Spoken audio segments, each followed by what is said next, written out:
Hey there, fellow North Americans. Tonight we're diving into the Federal Reserve, or as I like to call it, America's money printers. Now, I know what you're thinking.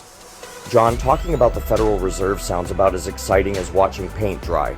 But stick with me, folks, because this stuff affects all of us. So, what exactly is the Federal Reserve? It's like the bank for all the other banks. It controls the money supply and sets interest rates. The Fed can print money out of thin air.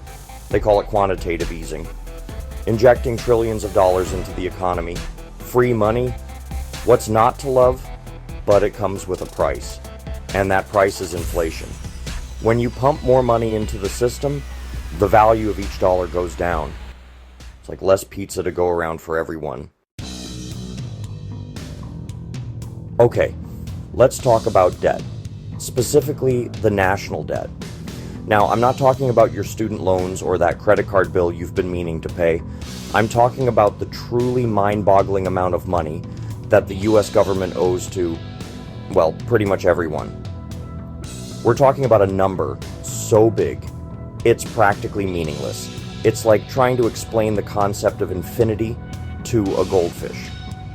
But here's the kicker. The national debt is growing faster than a chia pet on steroids. And guess what? It's never going away. That's right, folks. We're stuck with this albatross of debt hanging around our necks like a bad tie. Why? Because the government keeps spending more money than it takes in. It's like that friend who keeps borrowing money from you but never seems to have any to pay you back. So, how does the government keep this whole charade going? Well, they borrow more money, of course. It's a vicious cycle of debt and spending that would make even the most seasoned gambler blush.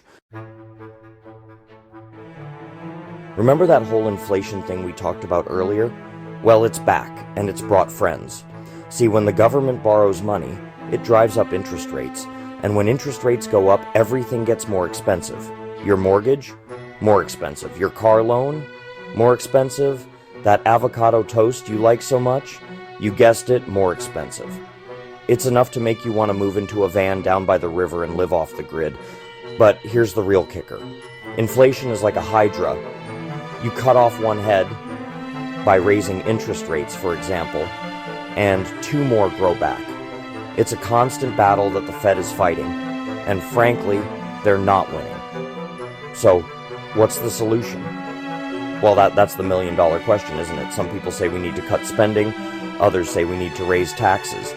But let's be honest, folks, nobody wants to do either of those things. It's like choosing between getting a root canal or going to the DMV. Neither option is particularly appealing. Section 4. Breaking the chains. Can we escape the debt dungeon? Now, some radical thinkers out there are proposing a truly wild idea. Just delete the debt. Yep, you heard that right. Wipe the slate clean and start fresh. It sounds crazy, right? Like something a bunch of hippies would come up with while passing around a peace pipe. But before you dismiss it entirely, consider this. What if it worked? What if we could hit the reset button on the whole system and start over? It would be like that feeling you get when you finally pay off a credit card. Pure, unadulterated relief. Of course, it's not that simple. Deleting the debt would have massive consequences, both good and bad. It could lead to hyperinflation, economic collapse, or even world war. Okay, maybe not world war, but you get the point. So, while deleting the debt might sound tempting, it's probably not the most realistic solution. But hey, a guy can dream, right? Section 5. Crypto to the rescue. Digital gold, or fool's gold? Now let's talk about something a little more futuristic, cryptocurrency. You know, that digital money that everyone's been buzzing about? Bitcoin, Ethereum, Dogecoin. The list goes on and on. It's enough to make your head spin faster than a Bitcoin miner on Red Bull. But what is cryptocurrency really? In a nutshell, it's decentralized digital money. That means it's not controlled by any government or financial institution. It's like the Wild West of finance, which, depending on your perspective, is either incredibly exciting or utterly terrifying. But here's the thing. Some people believe that cryptocurrency could be the answer to our inflation woes. They argue that because cryptocurrencies are decentralized and often have a finite supply, they're immune to the whims of governments and central banks. Section 6. Bitcoin's finite supply. A digital fortress against inflation? Let's take Bitcoin, for example. Unlike the US dollar, which can be printed into oblivion by the Federal Reserve, there will only ever be 21 million Bitcoins in existence. That's it.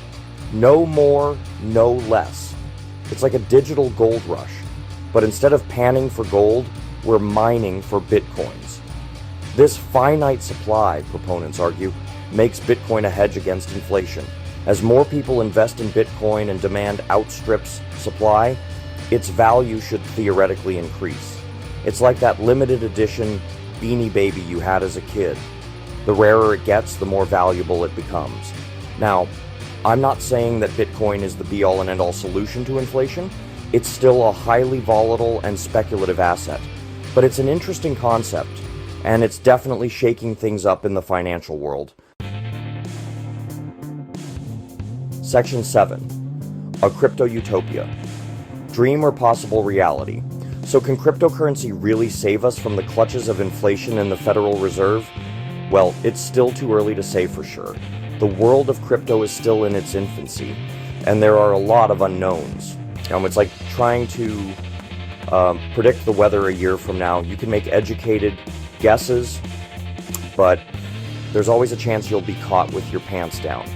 But one thing's for sure, cryptocurrency is a force to be reckoned with. It's challenging the status quo and forcing us to rethink the way we think about money. And who knows, maybe, just maybe, it could lead us to a brighter, more stable financial future. Or maybe it's just another speculative bubble waiting to burst. Only time will tell. And on that note, I'm out of here. Until next time, folks.